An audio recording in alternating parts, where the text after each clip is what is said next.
Senator Van Hollen. Thank you, Mr. Chairman. Mr. Secretary, you and I served together in Congress for 15 years. We didn't always agree, but I believe we shared some common values: a belief in defending democracy and human rights abroad, and honoring the Constitution at home. That's why I voted to confirm you. I believed you would stand up for those principles. You haven't. You've done the opposite. And you used to speak with conviction about the importance of foreign aid as a tool to advance American values and interests. Then you stood by while Elon Musk took a chainsaw to USAID and other assistance programs. That has left a staggering toll: broken trust with countries, openings for China and other adversaries, and countless preventable deaths of children and others. Take Sudan, for example. The freezing of U.S. humanitarian assistance forced the closure of nearly 80% of the emergency food kitchens there. 2 million famine-affected people were left without access to food. People died because of those actions: mothers, fathers, and children.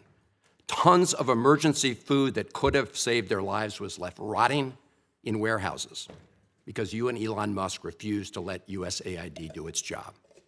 Sudan is a country where, by the administration's own determination, a genocide is unfolding in Darfur. But here's where it goes from cruel to despicable. While cutting off food aid to Sudanese families living through an actual genocide, you're fast-tracking white South Africans for refugee status under a manufactured claim that they are the victims of genocide. You tried to block the admission of individuals who had already been approved to come here as refugees, while making bogus claims to justify granting such status to Afrikaners. You've made a mockery of our country's refugee process, turning it into a system of global apartheid, where political ideology and race, more than truth or need, matter. And while you've turned away from a genocide in Sudan and invented one in South Africa, you teamed up with President Trump to throw the Ukrainian people under the bus and have been played like a fiddle by Vladimir Putin. Of course, Donald Trump not only said he would end the war in Ukraine on day one, he also said he would end the war in Gaza on day one. And yet last week, you were all running around to Gulf states, giving away very sensitive American AI and chips technology, but doing nothing to end the war in Gaza and get the remaining hostages returned. You know that for 78 days, the Netanyahu government did not allow a scrap of food to enter Gaza to reach over 2 million civilians. 57 children have died from malnutrition so far, and more than 14,000 children are in imminent danger of dying of starvation. As Cindy McCain said last week, and I quote, "Families in Gaza are starving while the food they need is sitting at the border." That is a gross violation of both U.S. and international law. What did you do? Nothing. Not once did you publicly call upon the Netanyahu government to end the blockade. Fortunately, other countries spoke out, and now we see a tiny trickle going in. Where have you focused your energy instead, Mr. Secretary?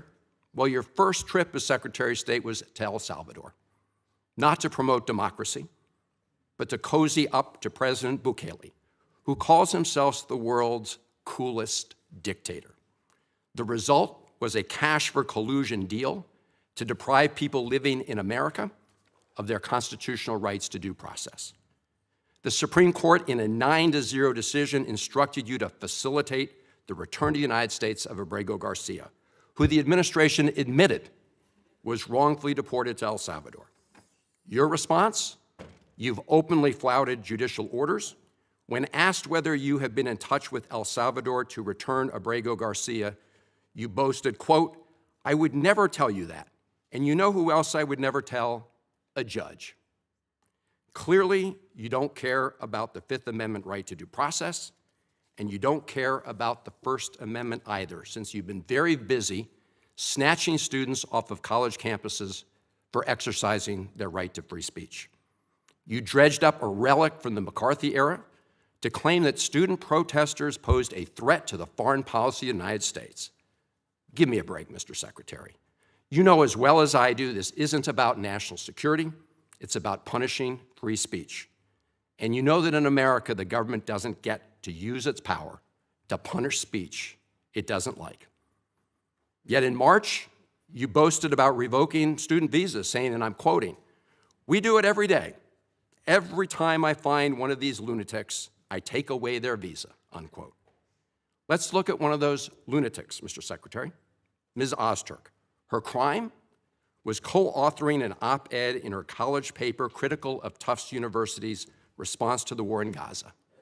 Your own department found zero links to terrorism, no anti-Semitic statements, but you still yanked her visa and shipped her off to detention in Louisiana. And the list goes on and on. The federal judge in the case of Mohsen Madawi, who is the Columbia student who was ambushed by federal agents at his citizenship appointment, said, and I quote, this is the judge, "Legal residents not charged with crimes or misconduct are being arrested and threatened with deportation for stating their views on the political issues of the day. Our nation has seen times like this before, especially during the Red Scare and Palmer raids.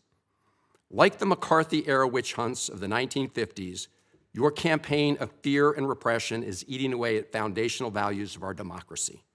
Back then, it took one voice, Attorney Joseph Welch, to cut through the hysteria with the simple question that marked the beginning of the end of that shameful era.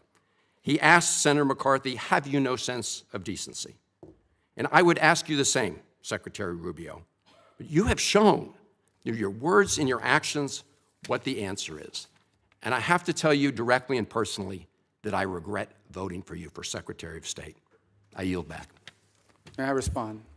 You may sit. Well, first of all, your regret for voting for me confirms I'm doing a good job, based on what I know. Well, that's just a flippant statement, Mr. For. Secretary. Can I respond, Mr. Chairman? You may. I didn't ask. Senator, please let the Secretary have I'd be the floor. happy to, but then I can respond to his Your time's up, Senator, and willfully used, I might add. Your remarks do not represent the view of this committee. Well, Mr. Secretary, please. Well, I'd like to. I can't respond to everything he said because much of these are untrue, but I'll go through a few. First of all, I'm actually very proud of the work we've done with USAID. For example, I don't regret cutting $10 million for male circumcisions in Mozambique. I don't know how that makes us stronger and more prosperous as a nation. I don't regret psychosocial support services. I raised Sudan, Mr. Secretary. Can I respond, Mr. Senator, Chairman, Senator, I'd ask you to suspend. You had 7 straight minutes of I chose to use my time that way, Mr. Chairman. That's my right to Please use suspend my time that way. Secretary Rubio. Well, I can go on. I mean, there's other things here. We spent $227,000 for Big Cat's YouTube channel from USAID.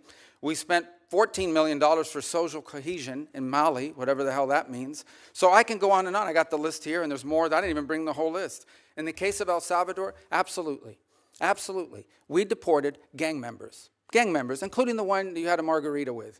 And that guy is a human trafficker, and that guy is a gangbanger, and the evidence is going to be clear. In the days to come, you're going to see who you went to defend. Senator, I'm sorry, please, Mr. Chairman. Secretary Rubio has the floor. Mr. Chairman, he can't make unsubstantiated comments like that. Secretary Rubio has the floor. You had Secretary your time. Rubio should take that testimony to the federal court in the United States because he hasn't done it under oath. Here's another point, okay?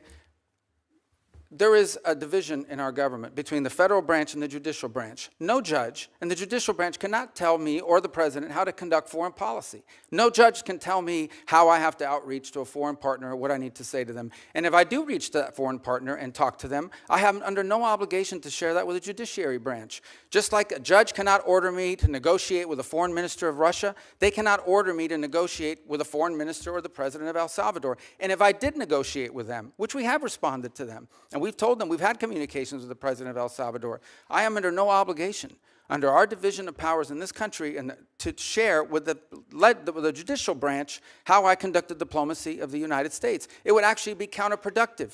If I started sharing with courts, or frankly, with the media, my conversations with foreign leaders and all of their details, no foreign leader would talk to me again, and we would break trust with them. So I have complied with every court order. What I won't comply with is an order to disclose what I'm saying and what we're talking about with a foreign leader, because then they won't talk to me. Diplomacy doesn't work that way. About the student visas, let me say this. I don't deport anybody, and I don't snatch anybody. The State Department does not have officers in the street snatching everybody. What I do is revoke visas, and it's very simple. A visa is not a right. It is a privilege. People apply for student visas to come into the United States and study. And if you tell me that you're coming to the United States to lead campus crusades, to take over libraries and try to burn down buildings and acts of violence, we're not going to give you a visa. Is that what Ms. Ostork did? We're not going to give you a visa. Is that what she And if you did? do Come that- on, Mr. Secretary. And every single You're one of just these blowing cases, the smoke factors here are now. different. Senator- The bottom line is, if you're Senator, coming here to we- stir up trouble on our campuses, we will deny you a visa. And if you Does have the a First visa Amendment and we apply find you, to we will people revoke living it. in the United And States? we're going to do more. There are more coming. We're going to continue to revoke the visas of people who are here as guests and are disrupting our higher education facilities. People are paying money. These kids pay money to go to school, and they have to walk through Writing a bunch an of op-ed lunatics to the who are tough here on newspapers student visas. disrupting the Simple foreign as policy of the that. United I want to States. do more. I hope we can That's find more of these people. pathetic, Mr. In fact, the other Secretary. day, some guys led a riot. I forgot what university it was, and I asked, please, can you find the arrest records of all the people that were arrested at that riot at that campus? Because if any of them have a visa, we're going to revoke I it. feel so much safer All right, when you let's, lock up people like Ms. Ostork, Mr. Secretary. We've had enough time on the subject. Thank you very much. And